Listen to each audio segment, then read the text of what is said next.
Allahumma inni a'udzubika min qalbin la yahsha wa min nafsin la tasba wa min ilmin la yanfa. Ya Allah, lindungilah saya dari ilmu yang tidak bermanfaat. Banyak orang pintar tapi belum tentu bermanfaat buat dirinya.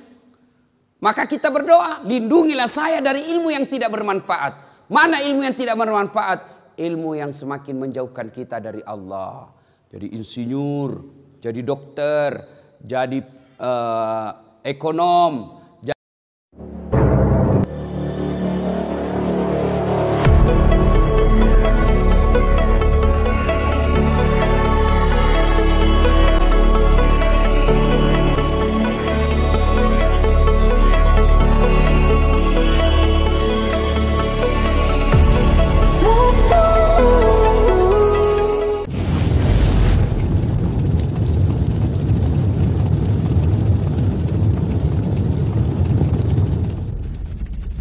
Tahun sholat, tapi rasa-rasanya tidak pernah menikmati namanya khusyuk. Apa itu khusyuk, Ustadz? Apakah khusyuk tidak ingat apa-apa? Bukan khusyuk namanya itu. Kalau sholat tidak ingat apa-apa, itu namanya tidur. Bisa itu sholat tidak ingat apa-apa, itu orang tidur itu atau orang pingsan. Lalu apa itu khusyuk? Fokus pada apa yang kita kerjakan. Bagaimana mencapai khusyuk dalam sholat? Al-Quran mengajarkan. Ada 3 cara meraih khusyuk dalam Al-Quran.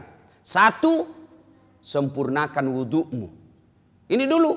Kalau bapak mau khusyuk dalam sholatnya, maka langkah pertama, sempurnakan wudhumu. Nah, bukan dikatakan perbaiki. Tapi sempurnakan. Berarti ada orang wudhunya sah, tapi tidak sempurna. Pada saat mana wudhu kita tidak sempurna? 1, pada saat membasuh siku, tangan sampai ke siku. Quran mengajarkan membasuh caranya dari jari-jari ke siku. Coba itu buka Quran. Basuhlah dari jari-jari ke siku. Berarti begini prakteknya. Ya toh? Yang kita praktek dari siku ke jari. Bagaimana prakteknya? Buka keran. Berarti itu dari siku ke jari. Terutama kita yang sudah tua, yang sudah pensiun, sudah muka-maka sakaratil maut. Nah itu kalau kita basuh siku, lipat itu siku tak. Kenapa? Karena di belakang ada keriput. Ibu-ibu, coba beda. Bandingkan sikunya cucu tak dengan siku tak. Bandingkan nih. Sikunya yang anak SMA dengan yang sudah 80 tahun. Bandingkan. Yang anak SMA, biar dia tidak lipat, itu tidak ada keriputnya dilihat. Tapi kita yang sudah tua, pasti banyak keriputnya. Jadi ketika kita tidak lipat kita punya siku, maka pasti air tidak masuk dalam siku. Kalau kita yang sudah muda, masih muda, apa tuh godaannya setan? Dia pakai lengan panjang. Coba, pakai lengan panjang seperti ini toh. Cara lipatnya dia cuma begini. Nah, coba lihat. Cara lipatnya begini. 100% tidak sah wudhunya. Kenapa? Tidak kena sikunya. Karena ini wajib siku. Maka ketika kau linting bajumu, di atasnya siku. Nah, ini baru betul. Tapi kalau sejajar siku, berarti sikumu tidak kena air, tidak sah wudhumu. Tidak sah wudhu, otomatis sholatmu tidak sah. Nah, ini kalau lengan panjang. Kalau perempuan yang banyak membuat tidak sah sholatnya, tanpa dia sadari akhirnya tidak sah sholatnya gara-gara wudhunya tidak sah. Apa? Lipstick, eyeshadow, dan lain-lain. Apa kan namanya itu yang di pipi? Merah pipi. Kalau biru tahu ah? Biru pipi. Nah, lipstick. Bu, lipsticknya terlalu tebal. Akhirnya apa? Bibirnya tidak tersentuh air. Atau yang bedak-bedaknya di sini terlalu tebal, tidak tersentuh air. Maka ketika mau wudhu, maka ibu-ibu bersihkan dulu itu. Nah, ini yang menjadi masalah kalau dia pergi pesta. Karena bilang 300.000 nih salung. Akhirnya begini ji wudhu. Ya. Nah, maka kalau mau khusyuk, yang pertama langkah sempurnakan wudhu. Yang kedua yang paling banyak kita lalaikan ketika wudhu apa? membasuh kaki. Anak-anak ini, biasa anak-anak SMA, anak SMP buru-buru. Apalagi kalau rakaat ketiga nih. Habis mi. Lewat mi. Tenang kau saja, kau bisa masbuk. Bisa kau masbuk.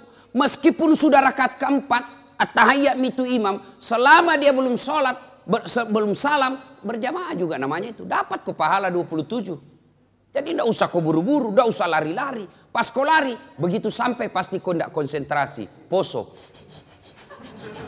Nah, maka tidak usah lari. Tidak usah lari, santai saja. Kenapa? Selama imamnya tidak salam, belum salam, masih kau dapat pahala berjamaah. Jadi tidak usah makin buru-buru. Nah, apalagi yang membuat kita yang kaki wudhu berkaitan dengan wudhu kaki. Nah, ini kita biasa tidak sempurna wudhu. Bahkan bisa jadi tidak sah. Apa? Wudhu kakinya nak kasih begini ji. Itu kalau wudhu ada, coba baca rukun wudhu. Paling terakhir itu rukun wudhu tertib. Apa itu tertib? Mendahulukan yang dahulu, membelakangkan yang belakang. Artinya selesaikan dulu kananmu baru pindah kiri. Nah, yang kita praktek kanan dulu. Kiri lagi. Kanan lagi. Kiri lagi. Nah, itu orang Bugis bilang majabuta. Nah, selesaikan dulu kanan, selesaikan tuntaskan, baru pindah ke kiri. Tidak usah lagi pindah ke kanan. Karena kalau kanan kiri bukan tertib namanya itu. Ya, sudah itu kaki juga. Sempurnakan dulu kanannya, baru pindah ke kiri. Nah, ini yang banyak bisa setan masuk. Ada Nabi pernah katakan, pintu masuknya setan itu kuku. Bertanya sahabat, kok bisa? Karena di kuku kalau kau wudhu, kau buru-buru, pasti tidak masuk celah-celah air di kukumu. Boleh panjang kukumu, dengan catatan kamu harus lebih teliti dan lebih jeli ketika wudhu. Kenapa? Kalau dia panjang, nah, tidak masuk air di sini, tidak sah wudhumu. Maka harus korek-korek. Kan biasa ada satu seperti saya ini satu, panjang-panjang sedikit. Apa tujuannya ini? Seksi kebersihan. Kebiasa sudah makan coto, tidak bawa sikat gigi. Nah, itu bagusnya itu kalau ada siwak. Itu siwak bisa dikantong-kantongi, biar tidak pakai odol. Hah? Biar tidak pakai air, langsung kasih masuk saja. Tapi jantung orang makan coto di depan kasih begini, kurang ajar itu ya. Ya. Nah, ibu bapak, saudara-saudara sekalian. Ya. Bagaimana kalau membasuh kaki dan jari-jari? Sunnahnya jari-jari tanganmu kasih masuk ke jari tangan yang satu. Nah, misalnya kiri yang kita basuh, nah, jari-jari tangan kanan yang masuk. Kalau basuh kaki, jari-jari tangan kita masuk.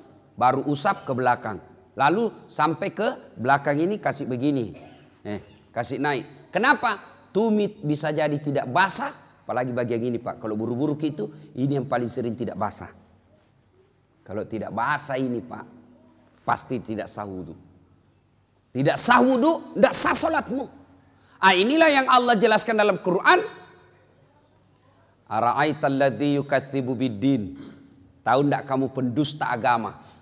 Menurut Profesor Dr. Quraish Shihab yang menafsirkan ayat ini, termasuk diantaranya pendusta agama itu sholatnya dusta. Siapa mereka? Mereka yang lalai dalam sholatnya. Kenapa lalai dalam sholatnya? Mulai dari wudhunya tidak sempurna. Nah, itu pendusta agama kita itu kena. Jadi nanti di akhirat kita bilang, Tuhan, mana pahala sholatku 40 tahun? Nah, bilang Tuhan, memang kau sembahyang tapi tidak sah. Kenapa bisa? Dikasih lihat video tak? Kan itu kita itu Pak. 24 jam ada CCTV. Ini kalau CCTV na masjid keluar kita nak lihat makin. Tapi CCTV-nya Allah namanya Raqib dan Atid. Nah shooting kau terus. 24 jam. Biar tidur lagi di toilet. Nanti nak putarkan ke Tuhan. Inikah sholat yang saya ajarkan? Kita bilang tidak ku tahu. Kenapa kau tidak tahu? Nek kasih kau otak. Kau sarjana. Kau kaya. Bagus, sehat. Kenapa kau tidak tahu? Tidak pernah dengar dakwah. Kenapa kau tidak pernah dengar dakwah? Sepak bola kau begadang sampai pagi. Main game kau begadang sampai pagi. Kenapa kau tidak pernah belajar soal sholat? Nah itu sholat kau pakai 24 jam. Bagaimana sholat kamu bagus Pak? Coba jujur ki bede. Dalam hati tak mau. Jangan kasih naik tangan tak. Pasti malu-malu ki. Jujur maki. Berapa tahun maki sholat? 50 tahun. Ada itu buku di rumah tak. Tuntunan dan pedoman sholat 5 waktu. Coba kira-kira bagaimana kita sholat? begitu tidak bapak tak, begitu kita lihat orang, begitu kita sholat, tidak pernah kita baca bagaimana itu sholat. Adik-adik beli handphone, begitu beli handphone, ada apanya? Ada petunjuk penggunaannya. Dan di situ ditulis warna merah. Baca buku pedoman penggunaan sebelum menggunakan handphone. Coba. Itu ditunjuk, itu ditulis merah. Baca dulu ini buku, baru kau buka itu HP-mu. HP saja itu ada buku pedomannya. Apalagi kita sholat. Akhirnya jangan kau heran, 30 tahun kau sholat, masih hobi kau makan uang haram. 30 tahun kau sholat, masih suka kau bohong. 30 tahun kau sholat, masih suka kau maksiat. Kenapa? Karena sholatmu belum seperti yang dihendaki Allah. Padahal Allah sudah jelaskan, inna sholata tanha anil fasya'i wal munkar. Ayat ini kita sudah hafal semua dari tak kecil. Sesungguhnya sholat itu mampu mencegah kalian dari perbuatan keji dan mungkar. Karena makanya jangan keheran. Kenapa itu rajin namamu sembahyang deh? Tapi dede pak gosipna. Berarti bermasalah sholatnya. Kenapa itu rajinnya sholat? Nah dede sekit namamu. Berarti sholatnya bermasalah. Kenapa tidak? Coba kita lihat sholat kita pak. Orang Bugis bilang mau pito-pito. Allah. Assalamualaikum. Olahraga bukan? Coba make. Orang saya tanya, kenapa? Karena cepat sekali kalau sholat gitu. Nggak sampai mami kulihat 5 menit sembahyang duhur. Apa nak bilang? Aku hafal mi ustaz. Sini kau dulu. Kalau kau bilang hafal begini mah kau saja. Allahu Akbar. Tuhan bacaannya sama di kemarin. Assalamualaikum warahmatullahi. Sudah mi. Kan itu jadi hafal. Iya toh. Tapi kan bukan itu. Sholat itu ada rukun-rukunnya. Ada tertibnya. Ada syarat sahnya. Yang itu harus kita lakukan. Kalau itu kita ikuti, maka insya Allah hidup kita akan baik. Oke Pak. Jadi kalau ada masalah, jangan cari kambing hitam. Itu saja kita tanya, bagaimana sholatku selama ini. Orang Pak kalau baik sholatnya, husuk sholatnya, tata cara pelaksanaannya baik dalam sholatnya, insya Allah dalam hidupnya juga akan baik. Allah sudah jelaskan, sholat mencegah kau dari perbuatan keji dan mungkar.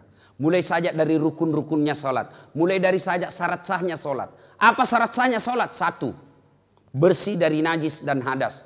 Aplikasikan dalam hidupmu, maka itu orang pasti bersih. Adik-adik saya tanya, sah tidak sholat kalau kita tidak wudhu? Sah.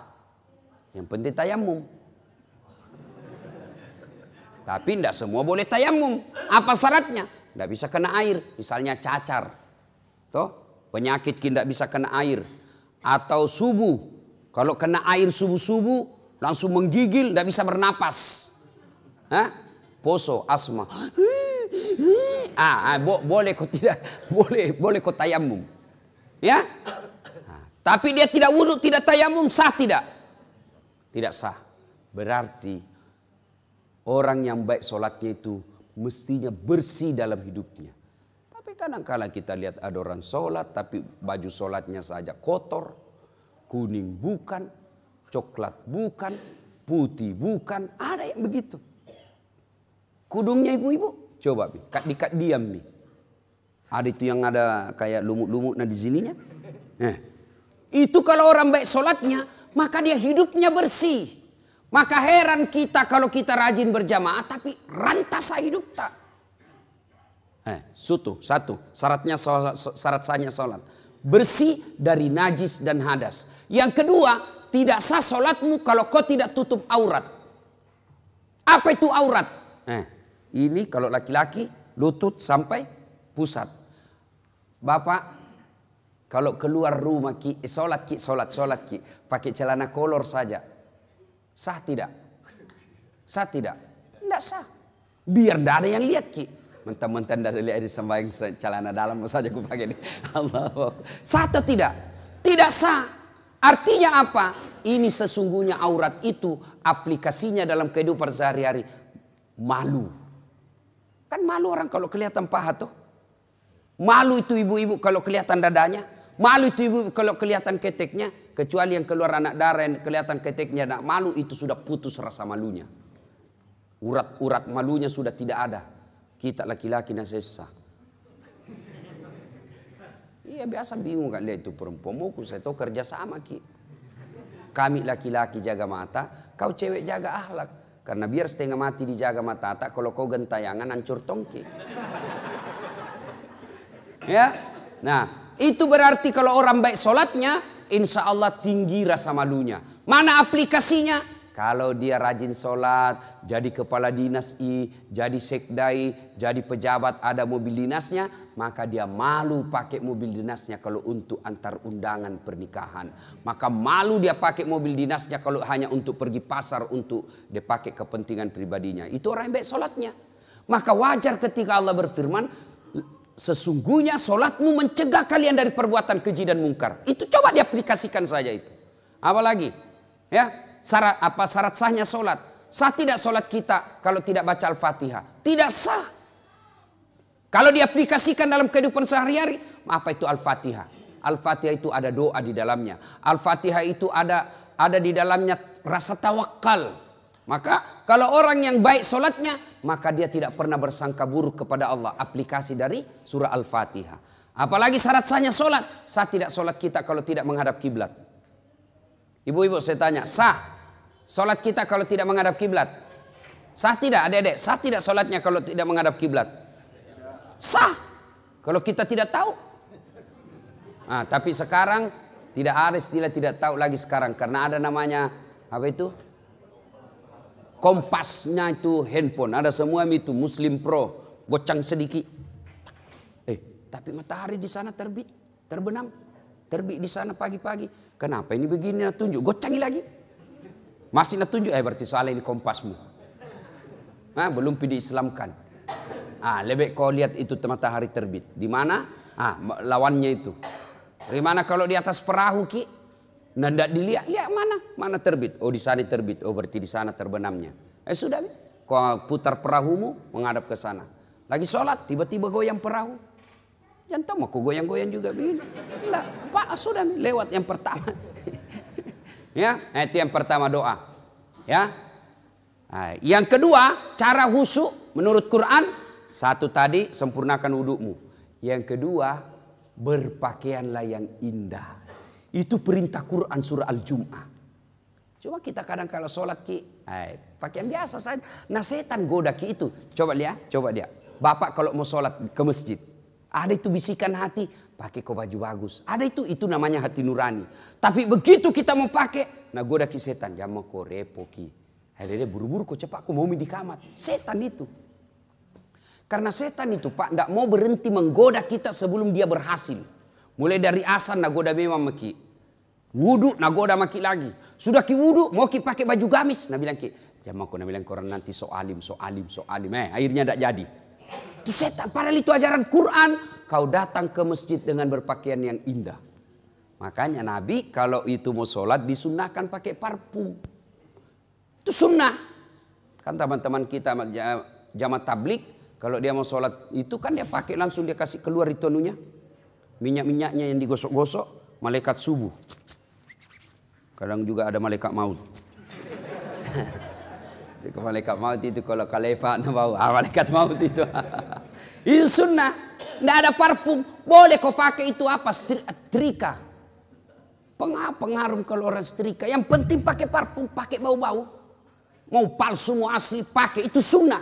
Artinya apa? Kalau bapak pakai parfum sholat, jauh lebih mulia daripada yang tidak pakai parfum. Itu sunnah. Sikat gigi. Itu anjuran agama. Berpakaian yang indah. Tapi sayang kita kalau mau ketemu wali kota, bawa pakaian indah. Sekalinya mau datang ke masjid pakai baju kaos, celana training, battala. Pas sujud ada celengan di belakang. Ya. Yang ketiga, bagaimana supaya bisa khusyuk dalam sholat? Yang ketiga menurut Quran, kalau kau sholat, bayangkan bahwa itu sholatmu adalah sholat yang terakhir. Coba. Yang selalu berpikir masih panjang umur tak? Jangan. Banyak kan orang pergi, sehat, pergi, tidak ada tanda-tanda kematian. Pulang tinggal jenazahnya. Keluarga saya di Surabaya, 2 minggu yang lalu, pergi sholat maghrib, masih masjid. Sholat isya, masih sehat walafiat, segar bugar. Pergi sholat isya, selesai sholat asar, pergi main badminton. Bulu tangkis, tinggal jenazahnya pulang. Kenapa? Serangan jantung di lapangan. Jadi bapak, kalau keluar ki, Itu jangkit lupa sayang-sayang istri tak. Ibu kalau keluar di suami tak, peluk baik-baik, cium tangannya. Siapa tahu itu adalah ciuman tanganmu yang terakhir. Tadi tahu. Makanya kalau pergi suami tak cari uang, ibu doakan ki. Selamat. Jangan suamimu pergi cari uang, kau pergi gosip. Baru 15 menit pergi suaminya, pergi Tommy dia tawaf di komplek. Nah kelilingi semua. Alasan jogging-jogging tapi cari informasi. Itu penyakitnya perempuan. Tuh. Mana ustaz nak gosip tong. Nah lihat kata adik, dia bilang, itu baju waktu na di YouTube.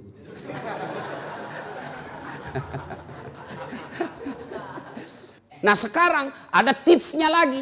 Itu tadi menurut Quran. Dijabarkan oleh para ulama dengan memberikan tips-tips. Satu, ketika kau sholat matamu jangan seperti mata pencuri.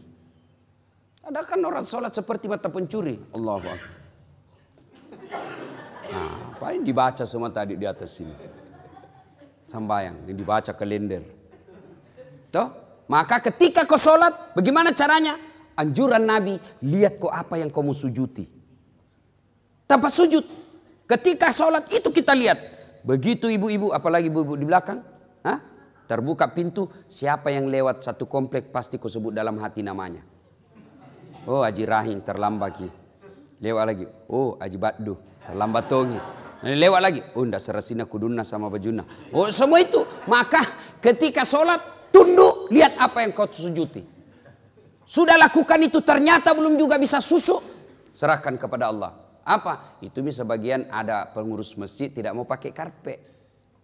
Kenapa? Karena karpet ada gambar-gambarnya. Nah lihat misalnya Masjidil Haram. Nah bayangkan lagi tuh masjid. Pernah sudah. Tapi sebaiknya kalau banyak pensiun mi di dalam pakai karpet. Kenapa? Lutut nah kodong. Dah kalau turun na lutut ketemu tegel pasti kalah lutut. Ya? Nah, maka dikasih yang empuk-empuk ya. Nah, itu mata jangan terlalu banyak gerak. Yang kedua, jangan berkeliaran. Yang kedua, cara prakteknya yang ketika sholat jangan terlalu banyak gerak. Bapak saudara-saudara sekalian, berikutnya lagi. Ketika sholat, usahakan yang kita baca, kita paham. Jangan dulu terjemahkan per ayatnya. Pahami saja kesimpulannya itu ayat. Halo ibu-ibu, siapa yang menghafal Al-Fatihah dengan terjemahannya? 2 ji. Berapa tahun maki sembayang? Kita bedek bapak-bapak. Yang hafal Al-Fatihah dengan terjemahannya angkat tangan. Coba 4 ji. Padahal kita sudah sholat 20 tahun. Coba, itu saja bukti bagaimana kita mau bisa khusyuk dengan sholat. Al-Fatihah yang kita baca setiap sholat, kita belum tahu artinya. Paling tidak kesimpulannya saja itu ayat. Maka supaya bisa khusyuk dalam sholatnya, usahakan apa yang kita baca, kita paham ayat itu. Nah ini ya, maka ini doa yang pertama. Allahumma inni a'udzubika min qalbin la yahsha. Ya Allah, lindungilah saya dari hati yang tidak bisa khusyuk. Yang kedua, isi dalam doa ini, Allahumma inni a'udzubika min qalbin la yahsha wa min nafsin la tasba. Dari nafsu yang tidak pernah puas. Ini menyiksa manusia ini. Nafsu yang tidak pernah puas. Dunia diperbudak oleh dunia. Coba maki. Punya mobil, punya motor, mau mobil. Punya mobil, mau 2. Sudah 2, mau 3. Sudah punya 3, dia cari lagi yang harganya lebih mahal lagi. Itu perbudak dunia. Nafsu yang tidak pernah puas. Kalau orang punya nafsu yang tidak pernah puas, maka dia tidak akan pernah kaya. Dia akan merasa miskin terus.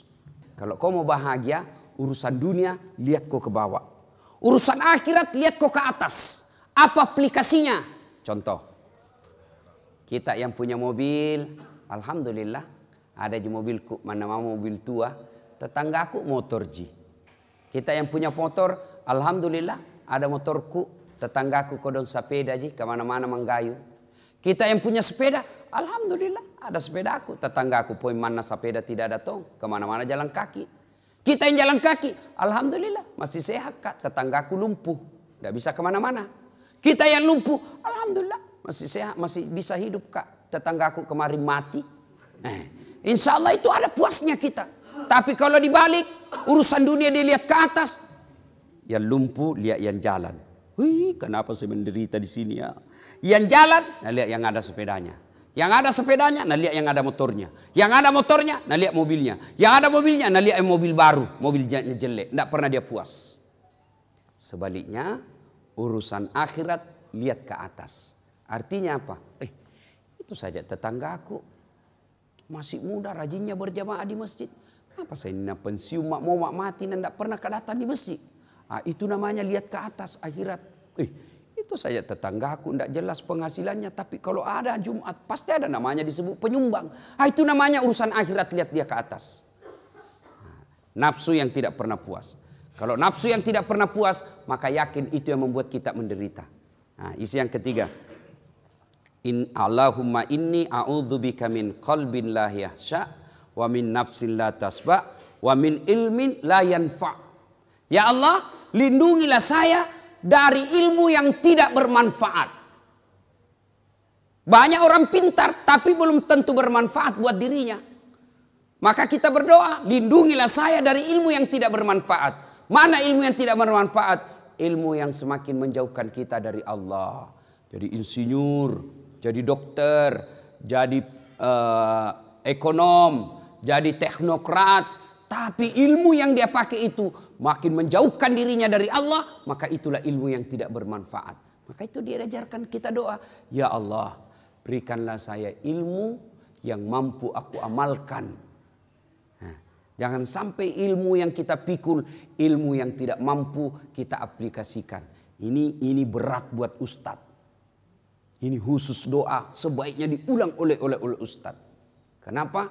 Karena kami penceramah beda dosanya ketika melakukan dosa dengan anak muda yang anak milenial. Sama-sama berdosa. Sama jenis dosanya. Dosanya kalau ustadz berlipat-lipat ganda. Lima takuluna ma la taf'alun. Kata Al-Quran. Kenapa kau katakan padahal kau yang laksanakan? Di akhirat nanti lebih besar dia hukumannya. Kenapa? Karena dia mendakwakan. Kau begini, kau begini, kau begini. Dia tidak amalkan. Itulah beratnya jadi ustadz nanti. Timbangannya luar biasa nanti. Yang keempat, kita berdoa kepada Allah. Lindungilah saya dari doa yang tidak mustajab. Doa yang tidak dikabulkan Allah. Dalam hidup ini Pak, semua orang ada masalah. Dan senjata ketika ada masalah, curhat, berdoa kepada Allah. Tapi kalau doa saja kita sudah tidak didengarkan Allah, maka itu sudah paling sial hidup kita. Maka kita berlindung kepada Allah. Ya Allah, lindungilah saya dari doa yang tidak diijabah. Kenapa doa kita tidak dikabulkan? Salah satu sebabnya doa kita tidak dikabulkan. Hubbi aklil haram. Suka makan barang haram. Bapak-bapak yang perokok. Berapa ke itu satu bungkus? Berapa sina? Berapa? 12. Ada juga 16. Ada 20 toh? Ada lagi yang kuliah rokok aneh-aneh. Pendek sekali kuliah. Bulan lalu kuliah itu pendek begini putih. Kuliah harganya deh lebih 20.000. Bayangkan itu. Ada kawan saya punya komunitas namanya infak beras. 1.000 ji orang kasih satu hari. Berapa puluh orang nak kasih anak yatim nak kasih makan. 1.000 ji. Rokok 20.000. Bayangkan. Kenapa doaku tidak dikabulkan Allah Ustaz? Merokok ki. Iya. Berapa itu satu bungkus? 20. Berarti 20 kali ki satu hari bikin dosa. Mana? Rokok. Siapa bilang haram itu rokok? Kalau kita bilang baik itu rokok. Kalau kita yakin itu rokok baik. Sebentar nanti selesai ki salat subuh. Panggil anak tayang SMP. Sama SMA sini kau nak. Tiko beli rokok kita merokok sama-sama di sini. Mau ki kira-kira Pak? Mau ki kira-kira di depannya anak tak merokok? Pasti tidak mau ki. Mana mau kita bilang, mana mau nak ke pak kaluru jangku merokok aku tampelin kau itu. Karena kita yakin itu rokok jelek. Maka saya doakan ki ini yang hadir. mudah-mudahan berhenti maki merokok. Lebih baik itu pembeli rokok tak kita tabung. Niatkan ki kasih umroh tetangga tak yang miskin. Itu lebih berpahala daripada ini. Yang ki marah Pak, yang ki marah, yang ki marah, yang ki marah. Ya, yang ki marah. Tapi kalau mau ki marah terserah kamu mau pulang nanti nih. Ya, kita berdoa kepada Allah dari doa yang tidak dijabah Allah. Apalagi penyebab doa tidak dikabulkan Allah kalau kita tidak bersalawat. Passwordnya doa itu, barcode-nya doa itu salawat. Allahumma shalli ala sayyidina Muhammad wa ala ali sayyidina Muhammad. Tahu jaki salawat Ibu toh? Ya. Sampai seperti ada mahasiswa aku dulu ujian skripsi. Supaya berkah ini ilmu saya kasih kau salawat kau kepada Nabi. Salawat kepada Muhammad. Ulangi salah kau. Salawat kepada Muhammad. Salah. Salawat kepada Muhammad. Bukan panjang pendek. Salah mentong itu. Langsung dia bilang yang mana paling Ustaz? Allahumma salli ala sayyidina Muhammad wa ala ali sayyidina Muhammad. Langsung bilang, oh diganti Ustaz. Bukan diganti kau yang dongo. Mana ada salawat diganti-ganti wali kota kapang. Bapak saudara-saudara sekalian ya. Apalagi penyebab doa tidak dijabah Allah. Kalau kita memutuskan persaudaraan.